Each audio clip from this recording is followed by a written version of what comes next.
और कराची में गुलिस्तान जौहर millennium mall के करीब फायरिंग से एक शख्स जाँ बहक, लाश जिना अस्पताल मुंतकिल। जराए का कहना है कि फायरिंग से हलाक होने वाला शख्स सरकारी अहलकार है। मकतूल की शनाख्त खालिद हुसैन के नाम से हुई है। SSP ईस्ट का कहना है कि ये वाक़या डकैती मुज़ाहमत का नहीं है। वाक़या क्या है, टारगेट किलिंग है या इस हवाले से अभी तहकीकात जारी हैं।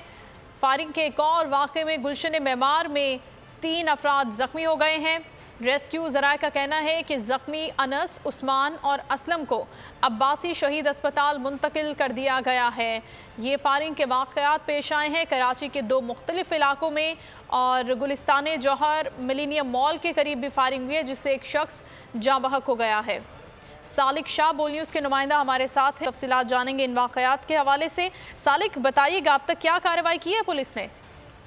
जी बिल्कुल, इस हवाले से पुलिस काम तफ्तीश कर रहे हैं कि ये कत्ल का वाक़या कैसे पेश आया है। गुलिस्तान जौहर का इलाका है, यहाँ पर मिलीनियम मॉल के करीब मोटरसाइकिल सवार खालिद हुसैन नामी शख्स को फायरिंग करके कत्ल किया गया है। मकसूद को 2 गोलियां मारी गई हैं। इस हवाले से पुलिस काम का ये कहना है कि इब्तदाई तौर पर वाक़या जो है जाती दुश्मनी का शाखसाना लग रहा है।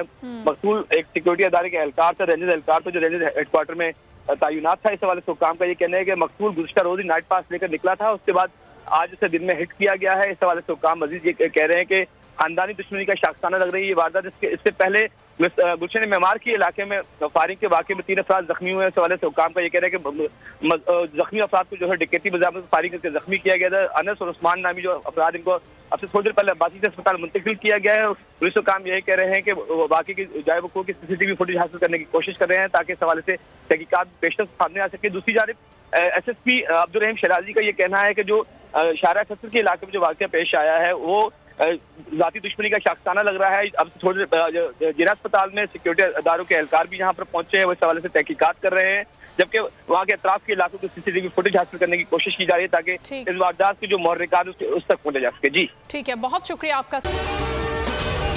अगर आपको ये वीडियो पसंद आई है तो हमारे चैनल को सब्सक्राइब करें और बेल आइकन को प्रेस करें। 2022 बहुत सारे तोहफे भी देखे गया पाकिस्तान की आवाम को। पाकिस्तान की आवाम को एक तोहफा ये दिया कि आवाम को पता चल गया कि पाकिस्तान का मीडिया क्या है। साल 2022 में सबसे ज्यादा देखे जाने वाला चैनल बोल न्यूज रहा नंबर 1। हमने बहुत सारे शोज और ट्रांसमिशंस की, पूरा साल मुसलसल जदोजहद में निकल गया कि ये वोट ऑफ कॉन्फिडेंस के पीछे कौन लोग थे। तोड़े रेटिंग के सभी रिकॉर्ड। सोशल मीडिया पर भी सबसे ज्यादा तेजी से 2.4 बिलियन व्यूज का संगे मील अबूर किया। एंकर्स को भी आवाम में सबसे ज्यादा मकबूलियत मिली और सोशल मीडिया पर भी बोल रहा सब पर भारी। सब्सक्राइब करें और बेल दबाएं ताकि कोई खबर रह न जाए।